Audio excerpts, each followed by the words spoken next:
ایک شخص جو عرب کے لوگوں کی آنکھوں کا تارا ہے، جسے سب لوگ سر پہ اٹھائے ہوئے ہیں، صادق اور امین کہتے ہیں، اس کی مثالیں دیتے ہیں،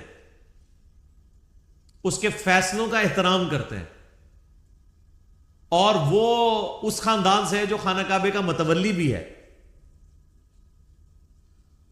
انہوں نے زیادہ سے زیادہ کیا سوچا ہوگا میرے ساتھ کیا کر لیں گے؟ زیادہ مسجد میں آنے میں پابندی لگا دیں گے نا، شہر بدر کر دینا، قتل کے فتوے جاری کر دینا. یہ تو نبی علیہ السلام نے سوچا بھی نہیں تھا کبھی.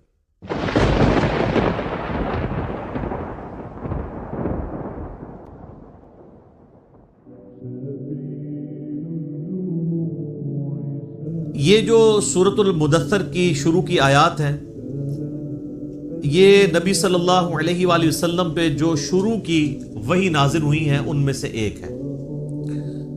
صحیح بخاری اور صحیح مسلم دونوں میں حدیث موجود ہے کہ نبی صلی اللہ علیہ وآلہ وسلم پہ سب سے پہلی وحی نازل ہوئی تھی، اقرأ بسم ربک الذی خلق خلق الانسان من علق، سورۃ العلق کی ابتدائی 5 آیات.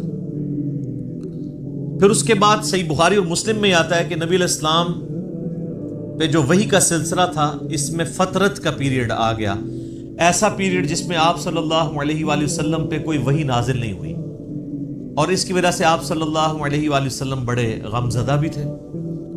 آپ تو چاہتے تھے جلدی جلدی قرآن نازل ہو، اور اسی دوران کافروں نے طرح طرح کی باتیں بھی کرنا شروع کر دی. تو فترت کے پیریڈ کے بعد جو پہلی وحی نازل ہوئی ہے وہ سورۃ المدثر کی ابتدائی آیات ہیں. لہٰذا آپ صلی اللہ علیہ وآلہ وسلم پہ جو شروع کی وحی نازل ہوئی ہیں ان میں سے یہ بھی چند آیات ہیں.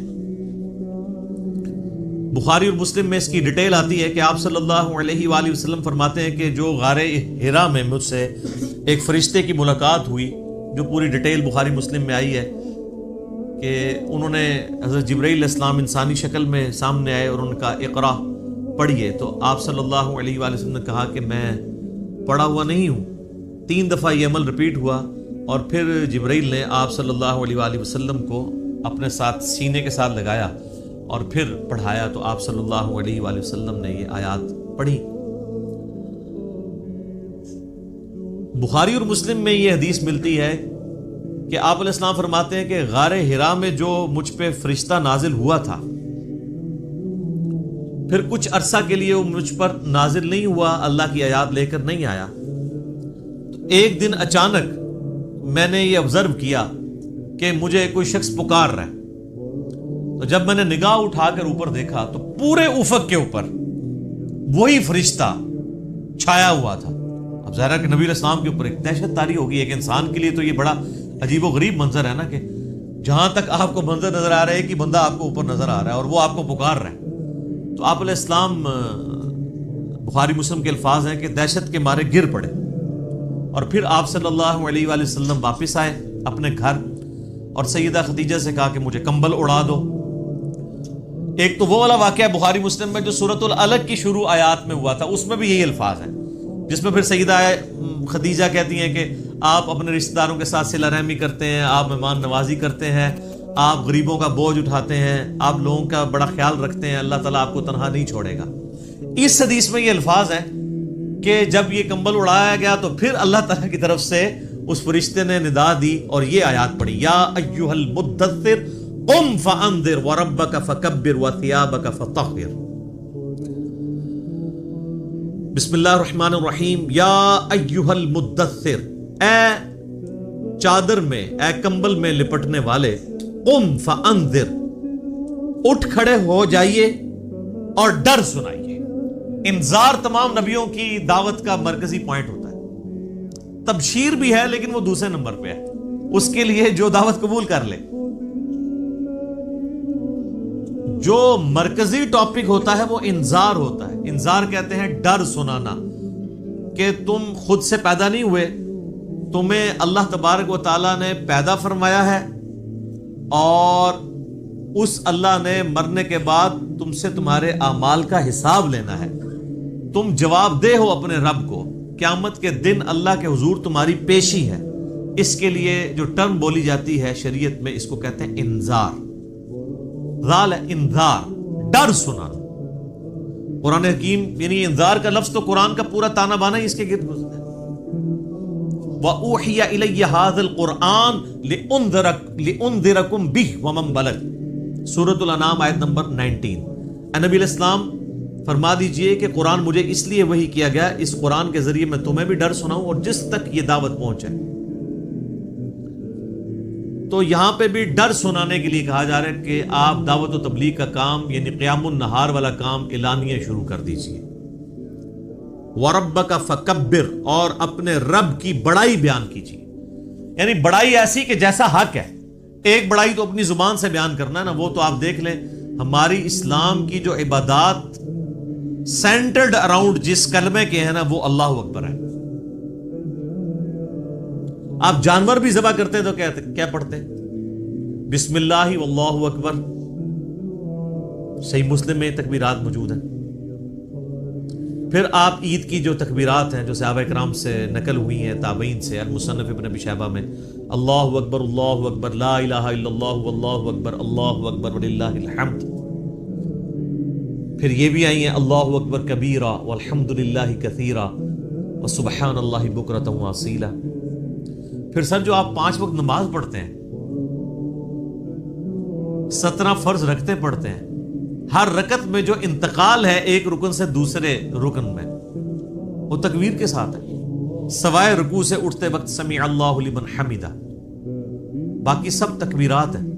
4 رکعت کی نماز کے اندر 22 تکبیرات آتی ہیں، 6 تکبیریں پہلی رکعت میں، 6 ہی تیسری میں، اور 5 تکبیرات دوسری رکعت میں اور 5 ہی چوتھی میں، یعنی ایون رکھتے جو ہیں ان میں اللہ اکبر آتا ہے 5 دفعہ، اور جو آڈ رکھتے ہیں تاک رکھتے ہیں ان میں اللہ اکبر آتا ہے 6 دفعہ۔ 22 تکبیرات۔ تو آپ ذرا یہ دیکھ لیں، پھر باقی نمازوں کی ساری پھر سنتیں ملائیں تو سب اللہ اکبر ہی ہے۔ تو یہ تو کلمات ہیں کہ آپ نے اللہ کی بڑائی بیان کرنی ہے، بڑائی اللہ کے لیے ہے۔ ویسے ہم لفظی ترجمہ کر دیتے ہیں اللہ اکبر، اللہ سب سے بڑا ہے، یہ سمجھانے کے لیے ہوتا ہے۔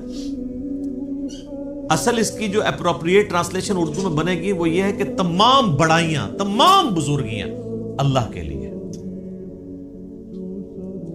عموماً ہم جب اردو میں بڑائی کا لفظ بولتے ہیں نا کہ کوئی بڑا ہے تو اس سے پھر ہمیں وہ ذرا سائز ذہن میں آنا شروع ہو جاتا ہے۔ اللہ تعالیٰ کے لیے تو اس طرح کی تمثیل نہیں ہے نا، لیس کمثلہ شیء وہو السمیع البصیر، اللہ کی مثل کوئی شے نہیں ہے، وہ سننے والا ہے، دیکھنے والا ہے۔ بڑائیاں، تمام طرح کی خوبیاں، بڑائیاں، بڑے سے بڑے آنر کا جو لفظ ہے، کوئی صفت ہے، وہ اللہ کے لیے خاص ہے۔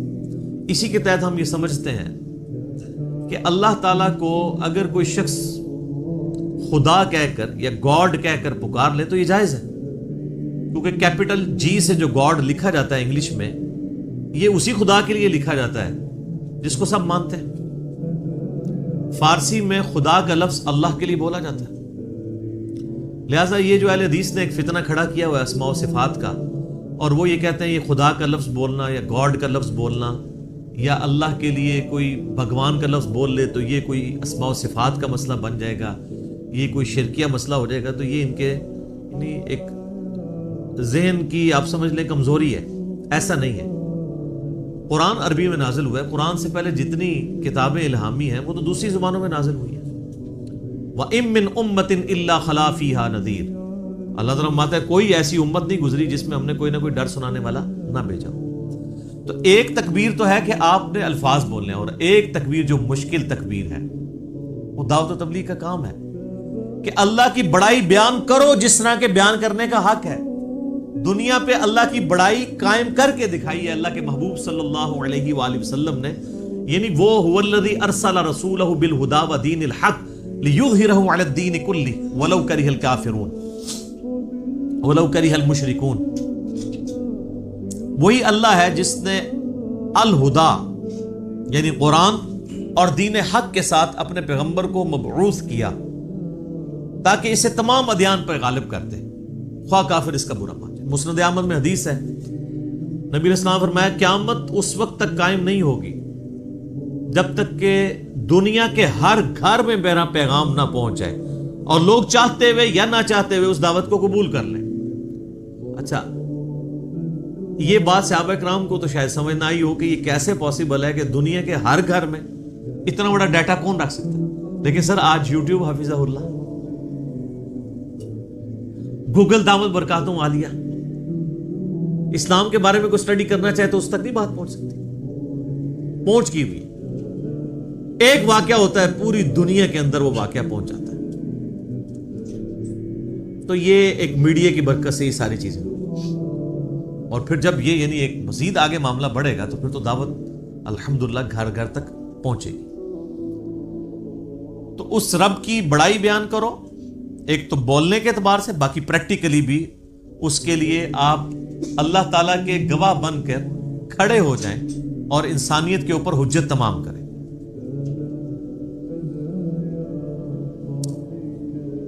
جامعہ ترمذی میں ایک حدیث موجود ہے، دلائل النبوہ امام بیہقی کی کتاب میں موجود ہے صحیح سند کے ساتھ، اور مشکات المصابیح کی 3 جلد کے اندر بھی آپ کو مل جائے گی. سیدنا جابر بن عبداللہ رضی اللہ تعالیٰ عنہ پوچھتے ہیں نبی علیہ السلام سے، اے اللہ کے محبوب صلی اللہ علیہ وآلہ وسلم، آپ پر نبوت کب واجب ہوئی، آپ کب نبی بنائے گئے؟ تو آپ صلی اللہ علیہ وآلہ وسلم نے فرمایا، میں اللہ کے ہاں اس وقت بھی خاتم النبیین لکھا ہوا تھا جبکہ آدم علیہ السلام ابھی روح اور جسم کے درمیان تھے. ایک روایت میں آتا ہے کہ آدم علیہ السلام ابھی مٹی اور پانی کے درمیان تھے، میں اللہ کے علم میں اس وقت بھی خاتم النبیین لکھا ہوا تھا. ظاہر ہے اللہ کے ڈیوائن نالج میں تو تھا. میں دعائے ابراہیم ہوں، میں عیسیٰ کی بشارت ہوں، میں اپنی ماں کا وہ خواب ہوں جو انہوں نے پیدائش کے وقت دیکھا جب میری پیدائش ہوئی، کہ ان کے لیے ایک ایسا نور ظاہر ہوا جس سے شام کے محلات بھی روشن ہو گئے ان پر. یعنی نبی علیہ السلام کی پیدائش کے وقت آپ علیہ السلام کی والدہ کو خواب کے ذریعے بشارت دی گئی کہ آپ سے جو بچہ پیدا ہونے والا ہے اس کی حکومت بالآخر رومن امپائر کے اوپر بھی حاوی ہو جائے گی. اور پھر لوگوں نے دیکھا. تو لیکن یہ جو ہم جس نبوت کے یعنی مبعوث ہونے کا ذکر کر رہے ہیں وہ نبی علیہ السلام کی مبارک زندگی کے 40ویں سال کے بعد کا معاملہ ہے. آپ علیہ السلام پیدائشی طور پر پیغمبر تھے لیکن مبعوث نہیں ہوئے تھے. اللہ کی طرف سے آپ کی بعثت نہیں ہوئی تھی. اللہ کی حفاظت میں ضرور تھے. نبی تو اللہ کی حفاظت میں ہوتا ہے، لیکن نبی کو یہ خود نہیں پتا ہوتا کہ میں اللہ کا پیغمبر ہوں جب تک کہ اللہ اسے مبعوث نہ کرتا. سورہ شورى میں واضح ہے، ما کنت تدری ما الکتاب ولا الایمان. اے نبی، قرآن کے نزول سے پہلے نہ تو آپ کتاب سے واقف تھے اور نہ ایمان کی تفصیلات کو جانتے تھے، بلکہ اللہ نے اس کتاب کو آپ کے لیے ہدایت کا ذریعہ بنایا. وَإِنَّكَ لَتَهْدِي إِلَىٰ صِرَاطٍ مُسْتَقِيمٍ. اور اب آپ بھی لوگوں کو سیدھے راستے کی طرف بلاتے ہیں. حتیٰ کہ صحیح بخاری میں سیدنا ابو بکر الصدیق رضی اللہ تعالیٰ عنہ کا ایک بڑا خطرناک قسم کا خطبہ موجود ہے. خطرناک میں اس لیے کہہ رہا ہوں کہ پاکستان میں 295C لگی ہوئی ہے، ورنہ حضرت ابو بکر میں فٹ کر دیتے ہیں جو انہوں نے ڈاکٹرائن بتائی ہوئی ہے. صحیح بخاری میں خطبہ موجود ہے، میرا ایک یوٹیوب پہ کلپ بھی ہے، صحیح اور بخاری اور مسلم سے قرآن کے فضائل پہ 8 احادیث. اس میں میں نے یہ حدیث بتائی تھی کہ سیدنا ابو بکر جب خلیفہ بنے رضی اللہ تعالیٰ عنہ علیہ السلام، تو انہوں نے جب پہلا خطبہ دیا تو اس میں ان کے الفاظ ہیں کہ اللہ تعالیٰ نے محمد صلی اللہ علیہ وآلہ وسلم کو اس کتاب کے ذریعے ہدایت دی. ذرا الفاظ سننے، محمد کو اللہ نے اس کتاب کے ذریعے ہدایت دی اور اب تم نے یہ کتاب کا پیغام ان کی امت تک آگے پہنچانا ہے. شکر ہے ادھر کوئی کھڑا نہیں ہو گیا کہ یار امیر المومنین یہ آپ کیا کہہ رہے ہیں، نبی علیہ السلام پہلے گمراہ تھے. نعوذ باللہ، گمراہ نہیں تھے، لیکن آپ کی ہدایت ڈیٹم لیول کی تھی، بنیادی تفصیلات نہیں تھی اس میں. قرآن میں وَوَجَدَكَ ضَالًّا فَهَدَىٰ. اے نبی، آپ کو ہم نے اپنی محبت میں حق کی تلاش میں خود رفتہ پایا تو منزل مقصود تک پہنچاتی ہے. یہ گمراہی والا ترجمہ تو غلط کیا ہے، اس کے اوپر جو بریلوی گرفت کرتے ہیں نا اہل حدیث اور دیوبند کی، وہ ٹھیک کرتے ہیں. ضال کا مطلب نبی علیہ السلام کے لیے گمراہی نہیں ہوگا. ضال کا ایک مطلب کسی کی محبت میں ڈوبنا بھی ہوتا ہے، جیسا کہ یوسف علیہ السلام کے بھائیوں نے اپنے والد کے بارے میں کیا کہا تھا؟ ان ابانا لفی ضلال مبین، ہمارے ابا جان تو اس بیٹے کی محبت میں ڈوب چکے ہیں. وہ یہ تو نہیں کہہ رہے تھے ہمارا ابا گمراہ ہو گیا ہے، وہ یہ کہہ رہے تھے کہ یہ اس ایک بیٹے کی محبت میں ڈوبا ہوا ہے، ہمیں بھی ذرا توجہ دے. تو یہ ووجدہ کا ضالن فہدا، اس کا ترجمہ جو ہے وہ احمد بریلوی صاحب نے ٹھیک کیا ہے کہ تمہیں اپنی محبت میں خود رفتہ پایا تو منزل مقصود تک پہنچا دیا. تو قرآن کے ذریعے اللہ تعالیٰ نے آپ علیہ السلام کی ہدایت کو کامل کیا. تو نبی پیدائشی طور پہ نبی ہوتا ہے لیکن اسے پتہ نہیں ہوتا جب تک مبعوث نہ ہو جائے. ورنہ تو بخاری مسلم میں جو حدیث آتی ہے کہ نبی علیہ السلام کو جب پہلی دفعہ فرشتہ نظر آیا ہے تو آپ کی حالت جو ہوئی ہے، مطلب آپ تو خوش ہو جاتے ہیں کہ میں 40 سال سے انتظار کر رہا تھا، شکر ہے تو آ گیا. الٹا آپ علیہ السلام پریشان ہو گئے. حتیٰ کہ بخاری مسلم کے الفاظ ہیں سیدہ خدیجہ سلام اللہ علیہا ان کو اپنے کزن ورقہ ابن نوفل کے پاس لے گئی. انہوں نے جب نبی علیہ السلام کی کنڈیشن سنی، وہ نابینا ہو چکے تھے، انہوں نے کہا یہ تو وہی لگتی ہے، وہی والی وہی جو موسیٰ علیہ السلام پہ نازل ہوئی تھی. تو پھر انہوں نے کہا کہ عنقریب آپ کی قوم آپ کو نکال دے گی یہاں سے. ہائے ہائے ہائے ہائے ہائے. نبی علیہ السلام نے کہا کہ میری قوم مجھے یہاں سے نکال دے گی، یہ تو مجھ سے بڑی محبت کرتے ہیں. انہوں نے کہا کہ یہ دعوت ہی ایسی ہے، آپ سے پہلے جس جس پیغمبر نے اپنی قوم میں یہ دعوت بلند کی ہے نا، اسے اس کی قوم نے نکال ہی دی ہے. کاش میں اس وقت تک زندہ رہا تو میں آپ علیہ السلام کی مدد کروں گا، ورنہ وہ پہلے ہی فوت ہو گئے. ویسے تو ان کو وہ اسی لیے ان کو ہم صحابی کے طور پہ نہیں گنتے ہیں، کیونکہ نبی علیہ السلام اس وقت تک صرف نبی بن کے مبعوث ہوئے تھے، رسول نہیں بنے تھے. اس وقت سورۃ العلق کی آیات نازل ہوئی تھی. رسول تب بنے جب یہ آیات نازل ہوئی ہیں کہ اب آپ کھڑے ہوں اور لوگوں کو دعوت و تبلیغ کا کام کریں. پہلے صرف یہ تھا کہ آپ کے اوپر وہ حقیقتیں آشکار ہوئی تھی، اور 40ویں سال یہ معاملات شروع ہو گئے تھے. صحیح مسلم میں حدیث ہے کہ نبی علیہ السلام نے فرمایا کہ میں اس پتھر کو بھی پہچانتا ہوں جو بعثت سے پہلے مجھے سلام کیا کرتا تھا. تو آپ کو اشارے ملنے شروع ہو گئے تھے کہ آپ کے ساتھ کوئی ایکسٹرا آرڈنری معاملہ ہونے والا ہے. ورنہ آپ دیکھیں نا، آپ گزر رہے ہو اور پتھر آپ کو سلام کر رہا ہو تو بندے کو ایک بار انہیں چیزوں کا آئیڈیا ہونا شروع ہو جاتا ہے کہ کوئی میرے ساتھ ایکسٹرا آرڈنری. اور پھر آپ دیکھ لیں کہ آپ علیہ السلام پہ جب یہ سارے معاملات ہوئے نا تو اللہ نے آپ کا دل کیسا مضبوط کیا ہے کہ ایک لمحے کے لیے بھی آپ کو یہ خیال نہیں آیا کہ میں کسی غلط راستے پہ چل رہا ہوں. ایکسپیرینس واقعی پہلا تھا، اس کی وجہ سے آپ پریشان ضرور ہوئے لیکن آپ کا کانفیڈنس کبھی لوز نہیں ہوا کہ یہ کیا ہو رہا ہے. ایسا نہیں کبھی ہوا. وہ اللہ نے دل مضبوط کیا. اور یہ پیغمبر کے ساتھ غیبی تائید ہوتی ہے اللہ کی. بعض اوقات پیغمبر جو ہیں وہ بچپنے میں ہی بولنا شروع کر دیتے ہیں. سورہ مریم میں آتا ہے، سورہ آل عمران کے اندر آتا ہے کہ حضرت عیسیٰ علیہ السلام جو ہیں وہ ماں کی گود میں بھی کلام کر رہے ہیں. اللہ تعالیٰ چاہے تو، اور وہ کیا کہہ رہے ہیں کہ مجھے اللہ نے پیغمبر بنایا ہے، مجھے کتاب دی ہے اور مجھے مبارک بنایا ہے، اور میں اپنے ماں باپ، میں اپنی ماں کے ساتھ اس نے سلوک کرنے والا مجھے بنایا ہے. سلام ہو اس دن پر جس دن میں پیدا ہوا، جس دن میں مروں گا اور جس دن میں اٹھایا جاؤں گا. یہ ساری گفتگو کر رہے ہیں ماں کی گود میں. ان کو اللہ نے اسی وقت مبعوث کر دیا. اکثر انبیاء کو اللہ تعالیٰ نے 40 سال کی عمر میں مبعوث کیا، کیونکہ 40 سال کی عمر جو ہے نا یہ میچورٹی کی عمر ہے. حضرت موسیٰ علیہ السلام کو بھی 40 سال کی عمر میں مبعوث کیا. اس کے بعد انسان یعنی دنیا کے سارے حقائق دیکھ چکا ہوتا ہے، اتنے ایکسپیرینس اس کو آ چکے ہوتے ہیں کہ وہ اب ایک بڑے لیول کی دعوت کو لانچ کر سکتے ہیں. اور جو لوگ ذرا اس سے پہلے شروع ہو جاتے ہیں دعوت کے حوالے سے تو وہ اللہ تعالیٰ کی طرف سے کوئی ایکسٹراڈنری کسی کے ساتھ معاملہ ہو سکتا ہے، جس طرح حضرت عیسیٰ علیہ السلام تھے.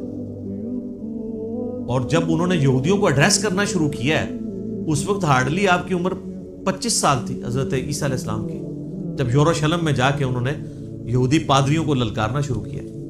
بڑے بڑے بزرگوں کی گستاخیاں جب حضرت عیسیٰ نے شروع کی ہیں اس وقت ان کی عمر صرف 25 سال تھی. وہ تو ہی کہتے تھے نا گستاخی ہو رہی ہے ہمارے ساتھ، تو گستاخی سمجھتے تھے کیونکہ حضرت عیسیٰ علیہ السلام ان کو کرٹیسائز کرتے تھے. میٹھی میٹھی باتیں نہیں کرتے تھے. میٹھی میٹھی باتیں کرتے تو وہ ہاتھ ڈالتے. وہ کہتے تھے تم یہ کہتے ہو اور کتاب میں یہ لکھا ہوا ہے, تم خود یہ کرتے ہو. تو انہوں نے کہا پکڑ لو اس کو. قتل کے درپے ہو گئے. وہ تو اللہ تعالیٰ نے ان کو زندہ اٹھا لیا, ورنہ وہ تو قتل کر ہی دیتے حضرت عیسیٰ علیہ السلام کو. تو اس میں میں ایک بڑا تلخ جملہ بولتا ہوں کہ حضرت عیسیٰ علیہ السلام جو یہودیوں نسل تھے, یہودیوں نے اپنے علماء کے زیر اثر ان کے قتل کے اوپر آمادگی ظاہر کر دی. یہ علماء کا فتنہ اتنا بڑا فتنہ ہے کہ یہ فتنہ وقت کے پیغمبر کے خلاف بھی کھڑا ہو جائے تو اس کو بھی دنیاوی طور پہ فیل کر دیتا ہے. دنیاوی طور پہ تو فیل ہی ہے نا. 12 بندے صرف ایمان لے کے آئے, اپنی بھی جان اللہ نے بچائی. دنیا میں تو یہ دیکھا جاتا ہے نا اس کے کروڑوں فالوور ہوں, تبھی تو بتا رہے ہوتے ہیں نا جی جناب اتنا بڑا اجتماع ہوا ہے, اتنے جلسے میں لوگ آئے. وہ کیوں بتا رہے ہوتے ہیں؟ کامیابی کے لیے. حضرت عیسیٰ علیہ السلام کے جلسے میں کتنے لوگ ہوتے تھے؟ 12, وہ بھی 2 بھی گلیلیا جھیل کے کنارے جا کے. وہ باقی تو بات ہی نہیں سنتے تھے. انہوں نے 2 بیوں کو بات سمجھ آ گئی. وہ جناب اللہ کی مرضی ہے کسی کو بات سمجھ آ جائے.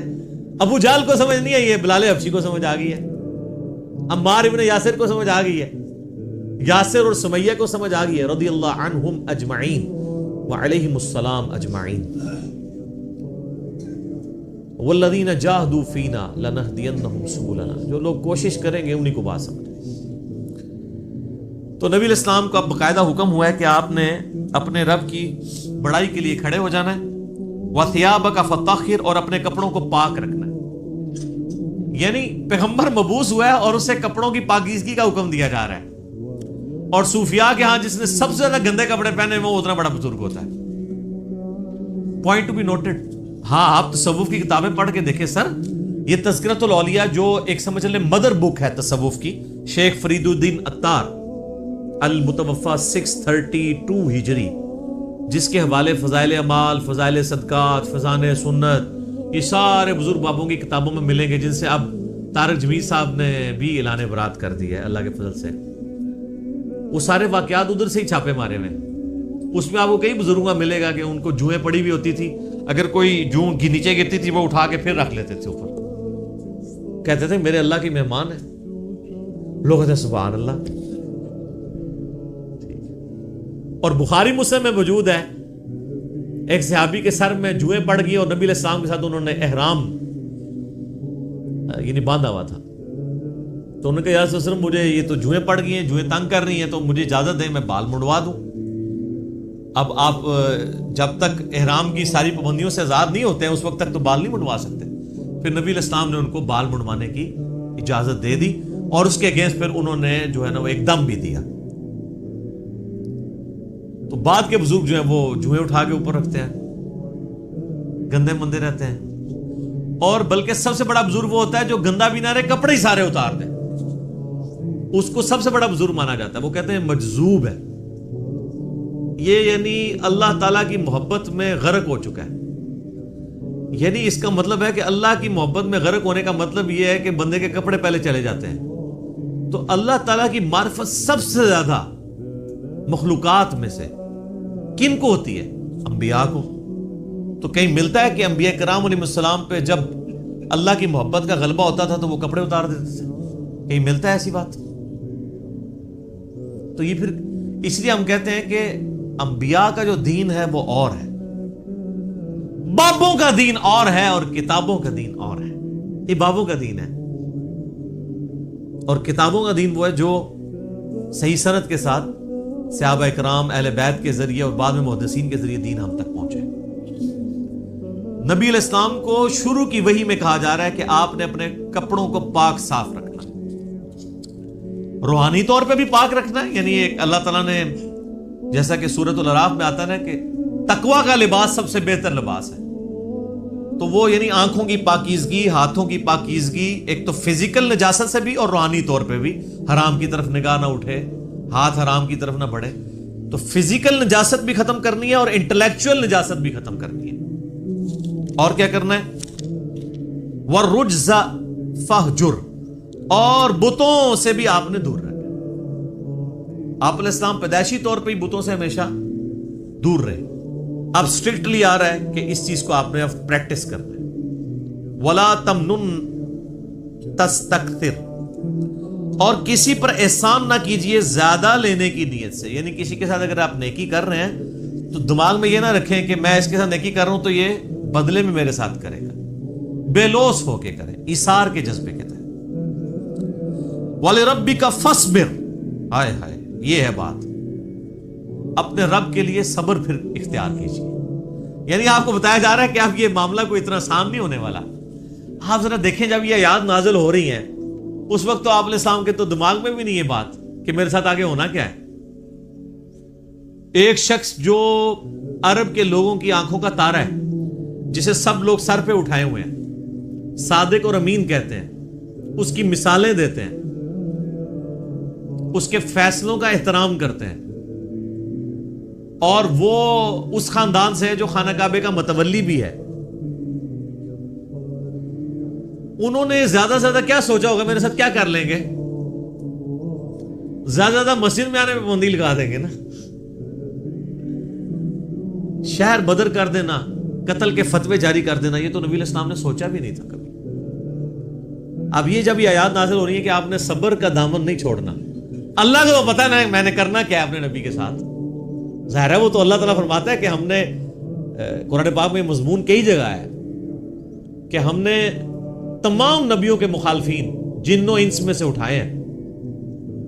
اللہ تعالیٰ کہتے ہیں ہم نے اٹھائے ہیں. مراد یہ کہ جب اٹھتے ہیں تو ہم انہیں اٹھنا دیتے ہیں تاکہ یہ کشاکش ہوگی تو پھر حق اور باطل کی کشاکش کے بعد پھر سچائی کی چاشنی فیل ہوتی ہے نا. اگر پیاس ہی نہ ہو تو ٹھنڈے پانی کی قدر کیا آئے گی؟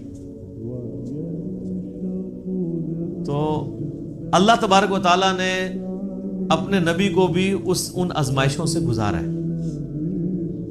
انڈیویجول آپ علیہ السلام پہ بھی بہت آزمائشیں آئی اور اجتماعی طور پہ صحابہ اور اہل بیت پہ بھی آئی ہیں.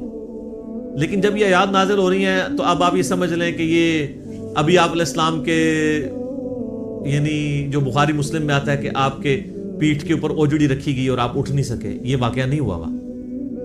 آپ کے گلے کے اندر صحیح بخاری مسلم میں آتا ہے کہ وہ ڈالا گیا کپڑا اور اتنی زور سے دبایا گیا کہ قریب تھا کہ آنکھیں ابل آتی. یہ واقعہ نہیں ہوا. طائف کا واقعہ نہیں ہوا کہ جس میں پتھر اتنے مارے گئے کہ مبارک خون سے جوتیاں بھی بھر گئیں. یہ واقعہ نہیں ہوا. پھر قتل کے فتوے کے رات کے وقت سیدنا ابوبکر کو ساتھ لے کے اور مولا علی کو اپنے بستر پہ لٹا کے آپ علیہ السلام ہجرت کے لیے نکل گئے. یہ واقعہ بھی نہیں ابھی ہوا. اور سر پر مدینے میں تو لائف ہی پوری ڈائنامک، جاتے ہی یہودی متھے مارے لگ گئے، جا کے منافقین اوپر سے کلمہ پڑھ لیا، پیچھے سے وہ یعنی جڑیں کاٹتے رہے. پھر غزوہ بدر میں جو کچھ ہوا، احد میں تو نبی علیہ السلام کے دانت بھی شہید ہو گئے اور آپ کی شہادت کی خبر مشہور ہو گئی. اس قدر آپ کا خون بہہ گیا. خندق کے وہ موقع کے اوپر آپ علیہ السلام کو سخت سردیوں کی راتوں میں کس طریقے سے ایون صحابہ کہتے ہیں ٹوائلٹ جانا ہمارے لیے مشکل ہو جاتا تھا، سامنے سے تیر آگے لگ جاتا تھا. اس کے بعد پھر صلح حدیبیہ والی جو مشقت کاٹنی پڑی، اتنا پیدل سفر کر کے، پھر ایک پیس ٹریٹی کر کے واپس جانا پڑ گیا، عمرہ بھی نہیں کیا. پھر غزوہ خیبر والی جو ایک معاملہ آیا وہ کئی ہفتوں تک. اس کے بعد پھر فتح مکہ کے لیے 10,000 کے صحابہ کو کے لشکر کو لے کے نکلے رمضان کے مہینے کے اندر. ہم لوگ ادھر ایسی میں بیٹھے ہوئے. اور پھر ختم نہیں ہوا معاملہ. فوراً فتح مکہ کے 3-4 مہینے کے بعد قبیلہ حوازن کے ساتھ جو ہے وہ جنگ غزوہ حنین ہو گئی.